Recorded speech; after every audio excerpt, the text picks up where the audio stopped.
마태복음 24장 3절에서 8절까지.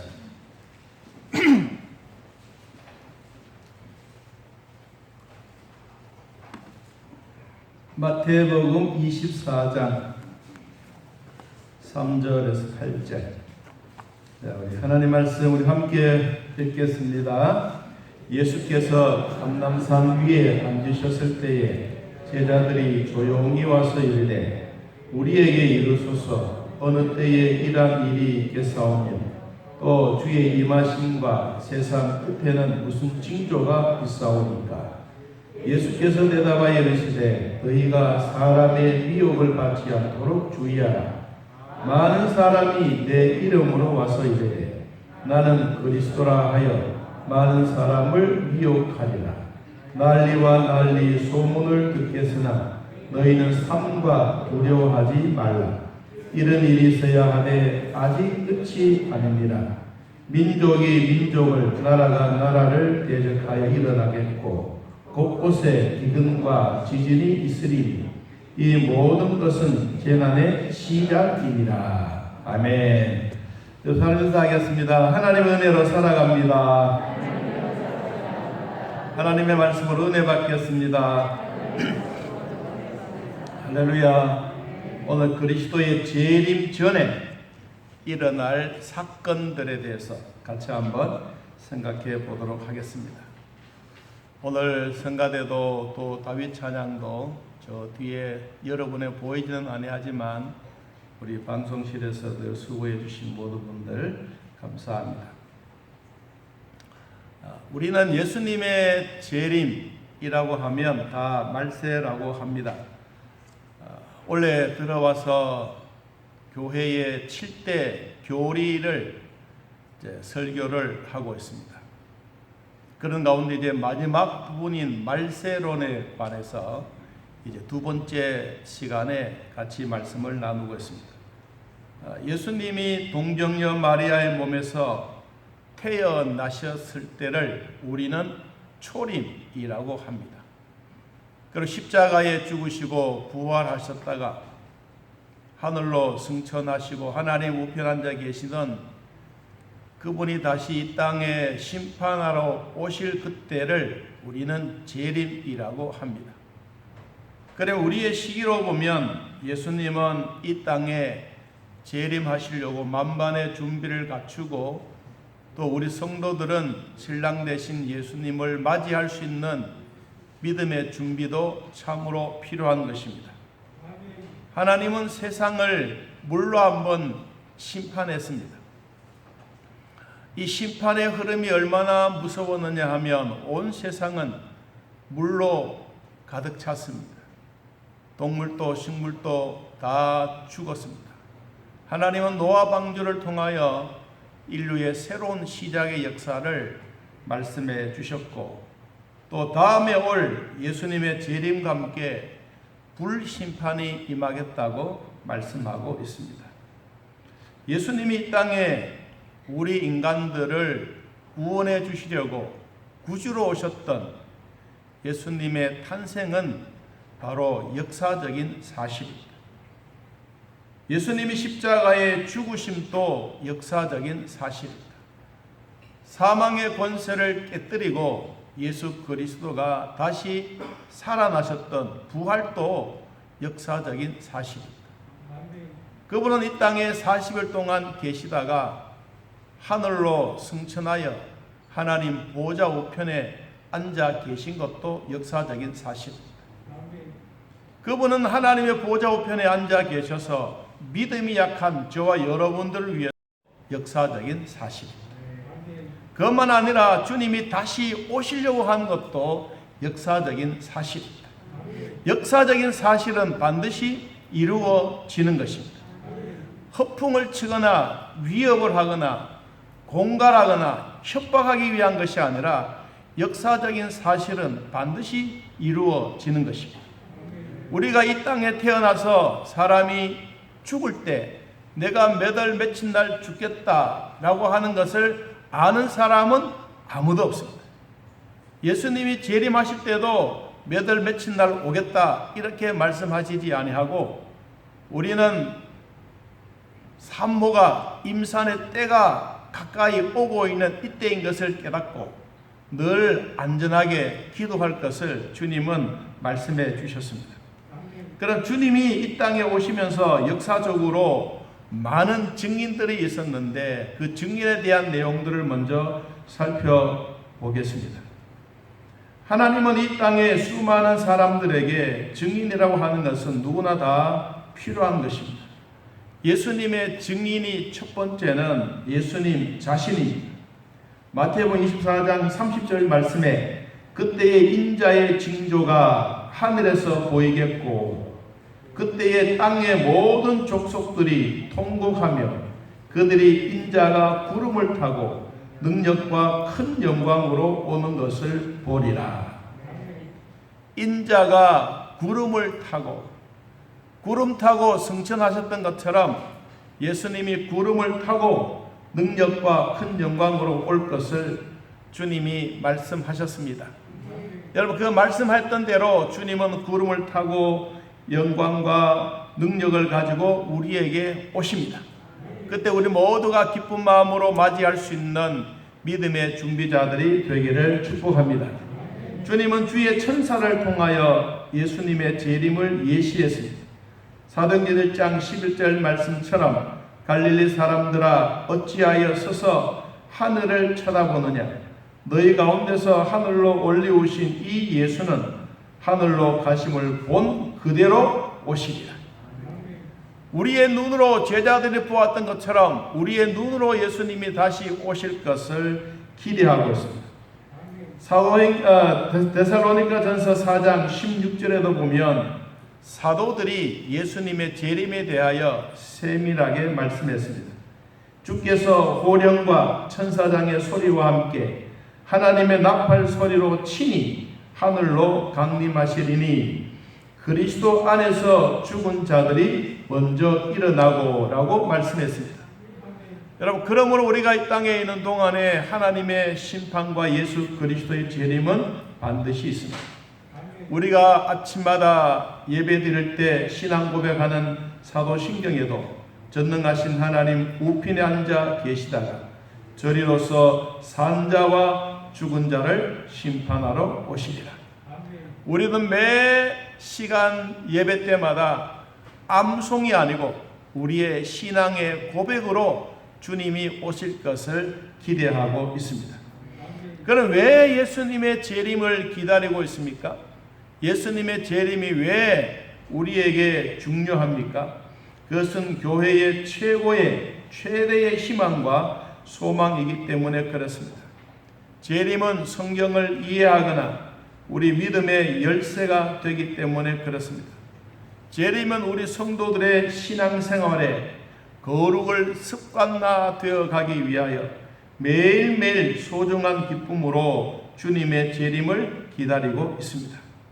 재림은 주님이 우리에게 주실 때 각각 면류관을 준비해 놓고 기다리고 계십니다. 그럼 우리는 힘쓰고 애쓰면서 예수님의 재림을 사모하며 기다려야 되는 것입니다. 하나님이 우리에게 주셨던 이 재림 말세론에 관하여 두 번째 시간 속에서 재림 전에 예수님의 이 큰 대사건들이 몇 가지가 있습니다. 예수님의 재림에는 두 가지를 나누어서 설명을 드릴 수가 있는데, 하나는 자연적인 현상, 일어나는 세계의 난리와 심판에 관한 이야기입니다.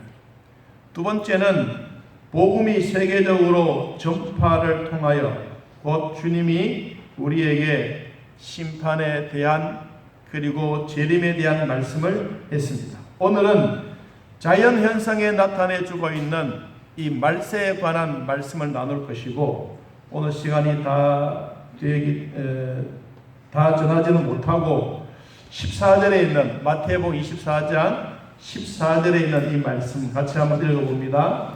이 천국 복음이 모든 민족에게 증언되기 위하여 온 세상에 전파되리니 그제야 끝이 오리라. 자, 오늘 여러분 8절 말씀을 보니까 따라합니다. 이 모든 것은 재난의 시작이니라. 자연의 현상에서 일어나고 있는 이것은 우리 복음의 시작이라면, 재림의 시작이라면, 두 번째, 주의 복음이 온 세상에 전파될 때 그때의 끝이 난다.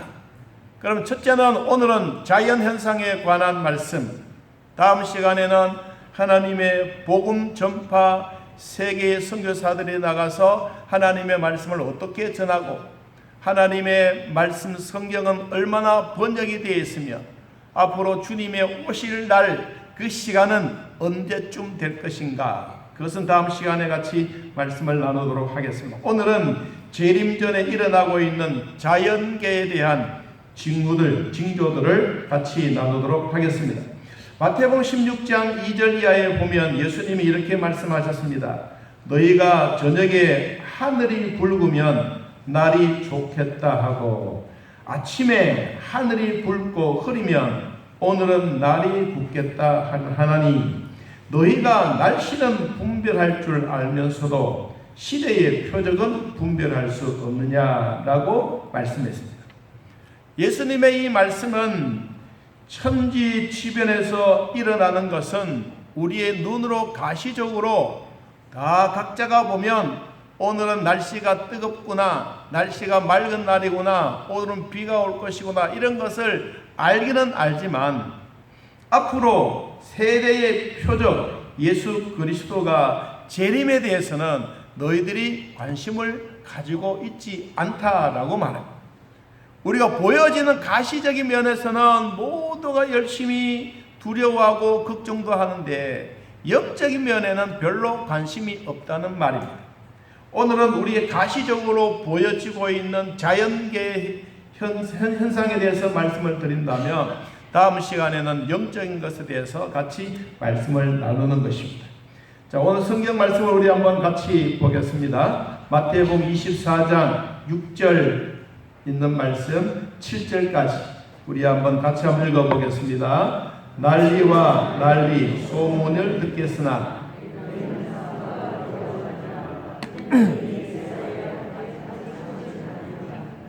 민족이 민족을, 나라가 나라를 대적하여 일어나겠고 곳곳에 기근과 지진이 있으리니 라고 말했습니다. 이 자연계에서 일어나고 있는 첫 번째는 전쟁입니다.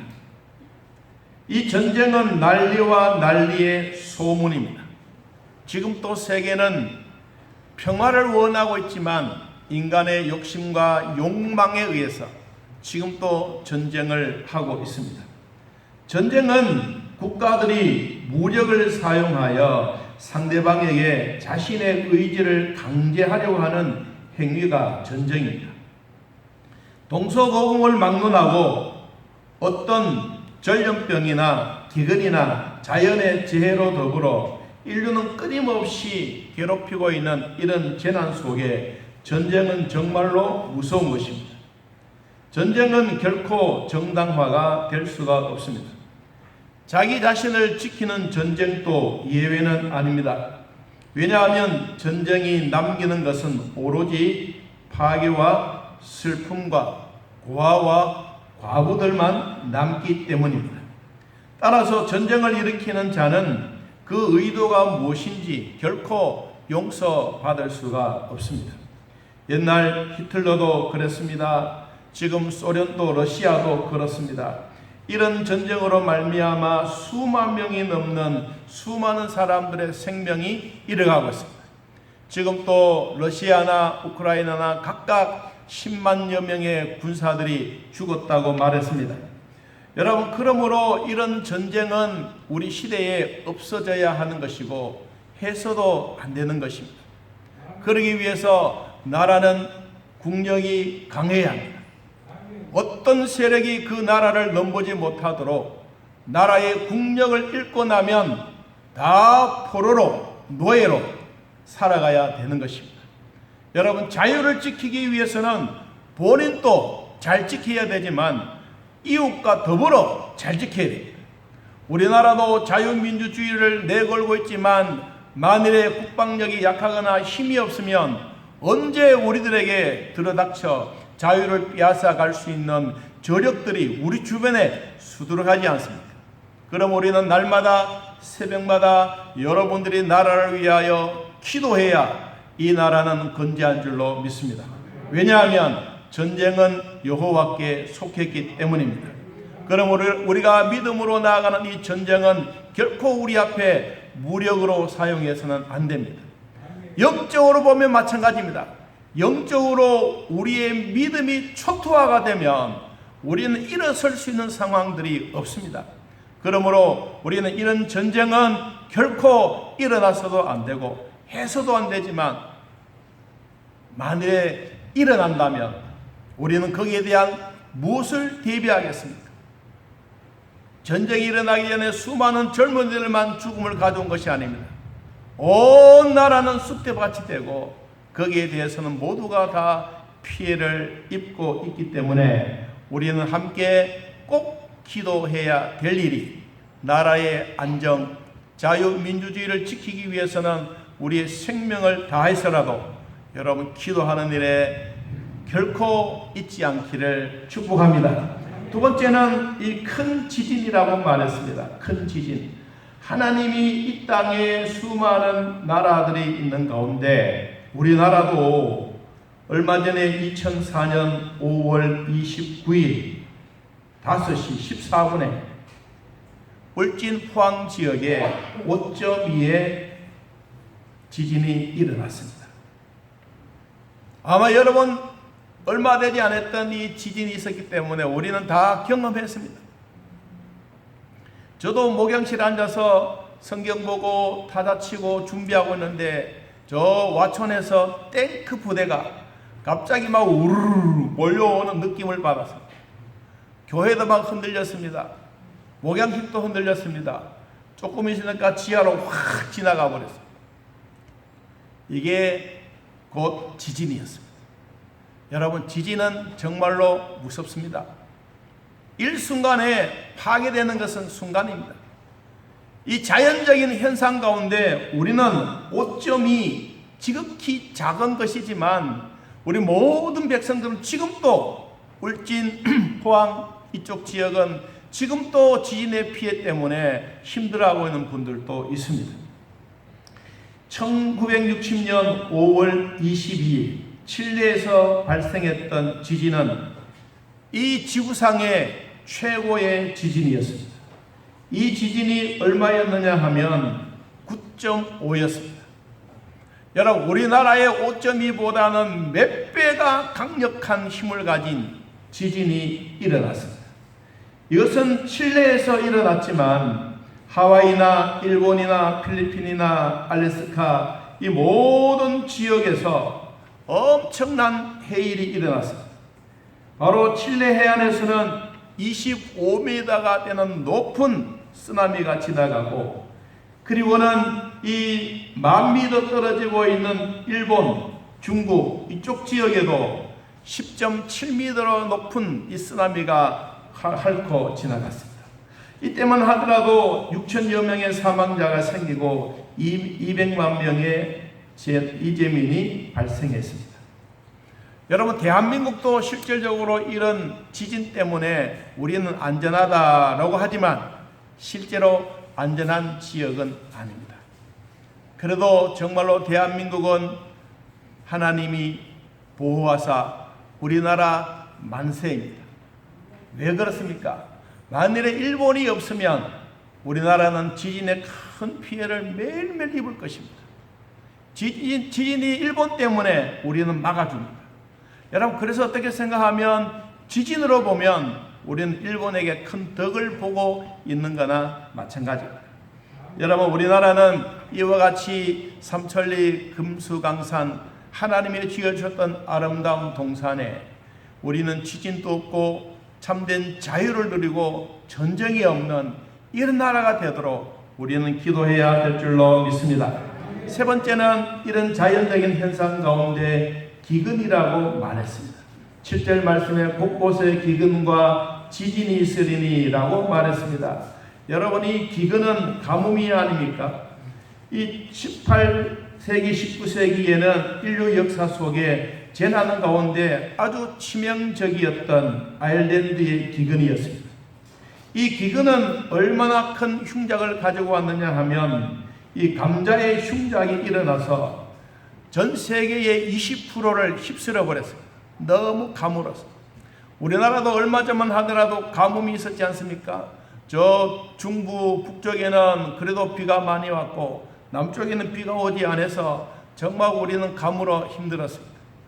그런데 정부에서 댐을 만들고 각 강을 막아서 물을 저장해 놓았기 때문에 그래도 우리는 농사 짓고 하는 일에 별 탈이 없는 것입니다. 그런데도 사람들의 생각이 저 물은 뭐가 생긴다고 뭐 청토가 낀다고 해서 막 파괴하려고 하는 이런 사람들도 없잖아 있습니다. 여러분, 그러나 우리 대한민국은 그래도 물이 풍족한 나라입니다.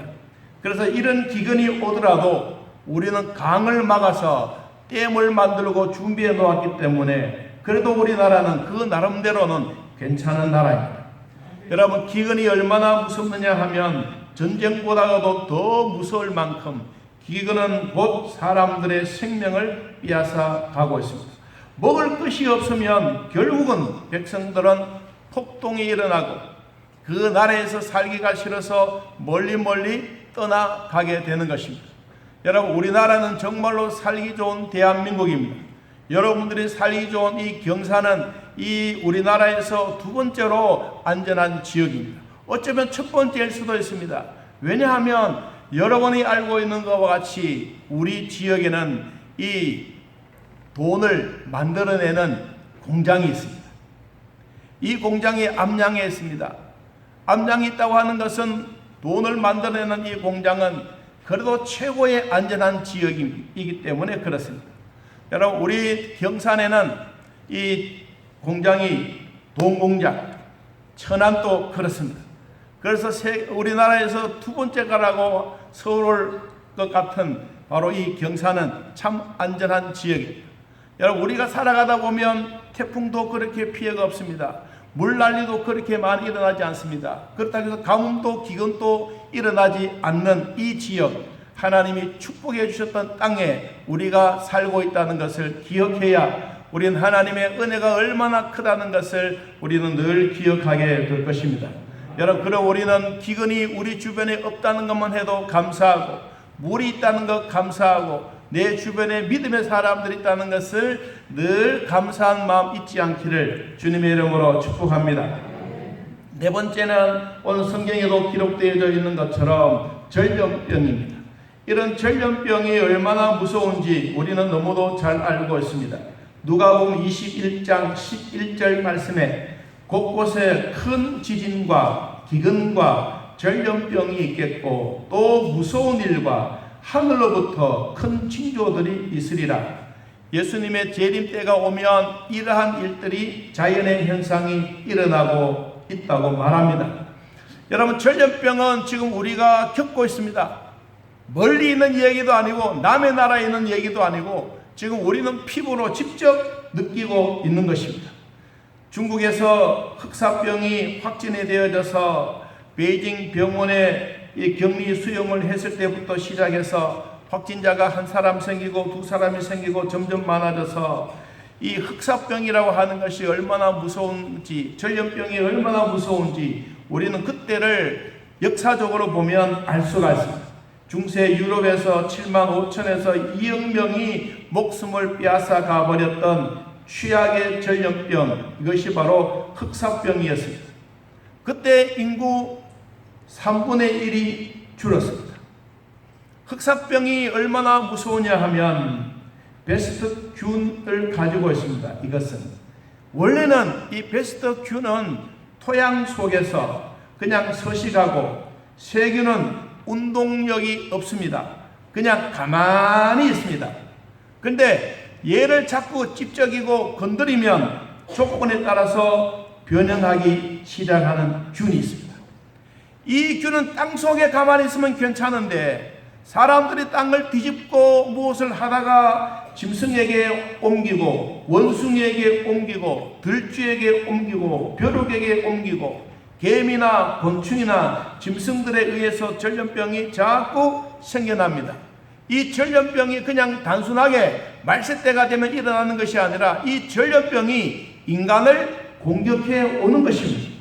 그래서 극심한 피해도 있고 생명을 빼앗아 가기도 합니다. 여러분, 이 땅 속에 가만히 있으면 식물이 너무 좋아하는 균인데 이 식물을, 이 땅 속에 있는 이 베스트균들을 자꾸 인간이 막 이렇게 하다가 보니까 이놈이 변형이 되어서 우리 인간들을 지금도 여러분 공격해 오고 있지 않습니까? 이 전염병은 가면 갈수록 우리는 한 3년의 세월 동안 모두가 겪고 있는 질병입니다. 이 전염병이 없어지면 좋겠고 전염병이 사라지면 좋겠다라고 모두가 한 목소리로 말하지만 세월이 가면 또 변해서 인간을 또 공격해 오고 있습니다. 여러분은 그러므로 각자에게 주어진 건강 잘 관리하는 것이 하나님의 주시는 은혜입니다. 여러분, 우리 모두가 나에게도 여러분에게도 각자의 건강을 잘 관리하기를 축복합니다. 또 세상의 무서운 질병 가운데 에이즈병이 있지 않습니까? 이것은 인간 면역 결핍 바이러스 균이 침입해서 인간들에게 들어오는 겁니다. 건강한 사람에게도 이 균이 들어와서 세균이 생기고 곰팡이가 생기고 원충이 생기고 기생충이 되면 우리 몸속에 감염성이 일어서 악성이 생기고 합병증이 일어나고 이때부터 시작해서 사람들에게는 고난과 역경이 찾아오는 것입니다. 인간의 의술과 능력으로 감당하기 어려운 이런 환경들이 자꾸 빨리 다가오고 있습니다. 역사가들에 의하면 옛날에 흑사병이 생겼을 때는 1세기입니다. 100년의 세월. 근데 지금은 우리가 코로나 때문에 힘들어하는 것은 지금은 3년의 세월이 다가왔지만 코로나가 중국에 있었다라고 이야기했을 때 여러분 우리나라에 건너온 것은 며칠 사이입니다. 옛날에 100년의 긴 세월이 지금은 길어봐야 2, 3일이면 전 세계를 휩습니다. 얼마나 이 균들이 빠르고 지금 우리의 세상은 그만큼 빨리 돌아간다는 것입니다. 인간의 의술과 능력으로 감당하기 어려운 이러한 일들이 전염병으로부터 일어나고 있습니다. 또한 변종이 일어나서 한 가지 치료해 놓고 나면 또 다른 변종이 일어나서 인간을 공격해 오고 있습니다. 그러므로 전염병이 생기는 것은 하나님을 잘 공경할 때는 하나님이 그 지역마다 안전하게 지켜주셨습니다. 인간의 마음에 교만과 타락이 오고 그리고 하나님을 향하여 삿대질을 하고 하나님을 향하여 원망하고 시기할 때 이때 일어나는 전염병은 우리 시대만 있는 것이 아니라 역대상 21장 14절에도 보니까 이에 여호와께서 이스라엘 백성에게 전염병을 내리심에 이스라엘 백성 중에서 죽은 자가 7만 명이었더라. 역대상 21장에 지금으로 말하면 한 600~700년 전에도 이와 같은 사건으로 말미암아 한꺼번에 전염병이 있어 7만 명이 죽었다고 할 만큼 여러분 이런 세상이 곧 예수님의 재림을 앞당기고 있다고 했습니다. 다섯 번째, 하늘의 징조가 있다고 말했습니다. 하늘은 지구를 싸고 있는 대기권입니다. 이 땅의 징조만이 아니라 하늘의 징조입니다. 사람의 힘이 어찌할 수 없는 불가항력적인 징조와 재앙들이 일어나고 있습니다. 하나님이 세상을 이처럼 사랑하사, 여기 이 세상은 세 가지의 의미가 있습니다. 하나님이 세상을 이처럼 사랑합니다. 얼마나 하나님은 이 우주를 사랑하는 것, 두 번째는 사람을 사랑하는 것, 세 번째는 공중 권세 잡은 사탄의 세계가 곧 세상입니다. 하나님이 하늘의 권세는 우주 별에서 일어나고 있는 어마어마한 일들도 있습니다. 이 지구상의 기온의 변화로 말미암아 대기층들이 사람의 생존권을 위협하고 있는 것은 오늘만 아니라 그 전부터 일어나고 있는 일입니다. 베드로후서 3장 10절 이하에 보니까 그러나 주의 날이 도적같이 오르니 그날에는 하늘이 큰 소리로 떠나가고 물질이 뜨거운 불에 풀어지고 땅과 그 중에 있는 모든 일이 드러나리로다. 이 모든 것이 이렇게 풀어진다고 말했습니다. 여러분, 우리가 갖고 있는 이런 철판, 두꺼운 철판도 종이처럼 구겨집니다. 여러분, 우리가 자동차 사건들이 생기는 것을 보면 그렇게 강한 강철 같지만 부딪히면 종이 조각처럼 휘어지고 그럼 불타버리고, 이게 바로 우리 눈에 보여지고 있는 불의 심판의 세계인 것입니다. 여러분, 한번 물어봅니다. 하늘의 별의 숫자가 많습니까? 바닷가의 모래 아래 숫자가 많습니까? 어느 것이 더 많습니까? 예? 두 개 다 많다고? 두 개 다 많죠. 바닷가에 있는 모래는 사람이 눈으로 셀 수가 있습니다. 하늘에 있는 별은 다 세지 못합니다. 하늘의 징조가 얼마나 무서운지 우리는 여기서 알 수가 있습니다. 자연의 아무리 이 땅에 수많은 지구촌에 살고 있다 할지라도 우주의 공간은 우리 인간이 상상을 초월하는 것입니다. 여러분, 그러므로 기근이나 천재지변이나 전염병이나 전쟁보다도 더 무서운 세상이 뭐냐? 별들의 전쟁입니다. 별들의 전쟁만이 아니라 오늘 제가 마지막 결론적으로 내려져야 될 이 부분, 하늘의 징조가 더 무섭다는 사실입니다. 우리 요한계시록 12장을 한번 찾아서 같이 한번 보겠습니다. 여러분, 요한계시록 12장 7절 말씀 보겠습니다.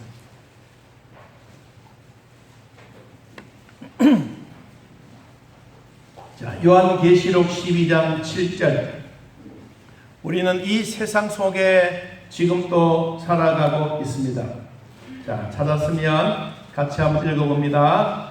하늘에 뭐가 전쟁이 있으니 미가엘과 그의 사자들이 용과 더불어 싸울세. 용과 그의 사자들 또 싸운다.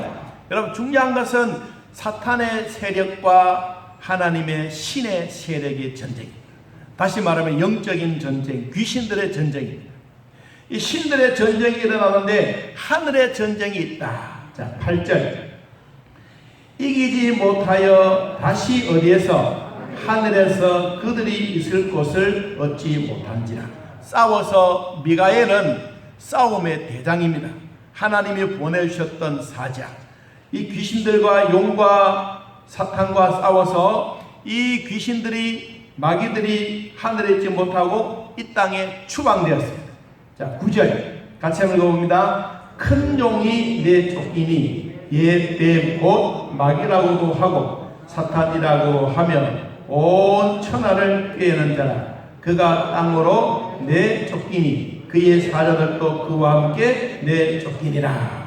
여러분, 결국은 사탄의 세력들이 쫓겨서 이 땅으로 내려왔습니다. 여러분, 우리도 이 땅에 사탄과 싸워서 지금도 여러분이 이기고 있습니다. 만일 우리는 사탄과 싸워서 졌더라면 여러분들이 예배 시간에 참석하지 못할 것입니다. 그런데 우리는 이미 이기고 있다는 사실. 10절 같이 한번 봅니다. 내가 또 들으니 하늘에 큰 음성이 있어 이르되 이제 우리 하나님의 구원과 능력과 나라와 또 그의 그리스도의 권세가 나타났으니 우리 형제들을 참수하던 자 곧 우리 하나님 앞에서 밤낮 참수한 자가 쫓겨나. 여기 참수한 자가 누구냐 하면 귀신 사탄입니다. 참수하는 자. 참수한 자는 거짓말을 좋아하고 자기 편에 있지 아니하면 막 공격해 오는 이런 사탄의 세력들입니다. 자, 11절 봅니다. 또 우리 형제들이 뭐 어린 양의 피와 자기들이 증언하는 말씀으로써 그들을 이겼으니 그들은 죽기까지 자기들의 생명을 아끼지 아니하였더라. 아멘. 자, 11절 끝까지 읽어봅니다. 그러므로 하늘과 그 가운데에 거하는 자들은 즐거워하라. 그러나 땅과 바다와 화이실진저 이는 마귀가 자기의 때가 얼마 남지 않은 줄을 알므로 크게 분내어 그의 너에게 내려갔습니다 하더라. 여러분, 우리는 이 땅에 마귀와 싸워서 이길 방법을 오늘 제시했습니다. 자, 자연의 현상에서 일어나는 전쟁 무섭습니다. 기근도 무섭습니다. 전염병도 무섭습니다. 그러나 이것보다도 더 무서운 것이 뭐냐? 영적인 세계, 귀신들의 세계, 신들의 전쟁입니다. 이 신들의 전쟁 속에서 우리가 휘말려서 아이고 부처님, 아이고 우상님 나 좀 도와주세요, 이것이 아니라 우리가 당당하게 이기고 나가야 될 오늘 세 가지의 방법을, 이기는 방법을 우리들에게 말씀해 주셨는데, 여러분 그 말씀이 무엇이냐 하면 중요한 얘기 11절 같이 한번 더 읽어봅니다. 11절 시작. 또 우리 형제들이 무엇입니까? 어린 양의 피, 두 번째 자기들이 증언하는 말씀, 그리고 죽기까지 자기들을 생명까지 아끼지 아니하는 것. 자, 우리가 마귀와 싸워서 이기는 방법 성경이 제시했습니다. 첫째는 어린 양의 보혈의 피다. 여러분 예수 그리스도의 보혈을 믿습니까? 주님이 우리에게 주셨던 죄를 용서받게 하는 제일 중요한 주님의 보혈의 피, 이 피를 믿고 의지하면 우리는 사탄의 세력에서 반드시 이긴다고 성경이 말씀했습니다. 여러분 두 번째, 하나님의 확실한 말씀을 믿고 순종하라고 했습니다. 자기들이 증언하는 말씀으로서 그들을 이겼으니, 여러분 우리는 매일 하루에 3장씩 읽자고 합니다. 새벽 기도 시간, 수요일 예배, 금요일 예배, 주일 오후 예배 때는 성경의 순서대로 읽어나가면서 거기에 필요한 말씀들을 저는 전하고 있습니다. 그래서 우리가 하나님 앞에 나아가는 방법은 물음으로 나아가지만, 하나님이 우리에게 찾아오신 방법은 무엇입니까? 하나님의 말씀입니다. 여러분들이 하나님의 말씀을 읽고 감동받고 그 말씀에 내 마음에 새겨지게 되면 우리 마음에 불안했던 마음이 평안해지고 우리에게 힘들었던 마음이 평강을 주시면서 하나님이 나에게 찾아오셨다는 증거입니다. 이 증거가 곧 뭐냐? 하나님의 말씀입니다.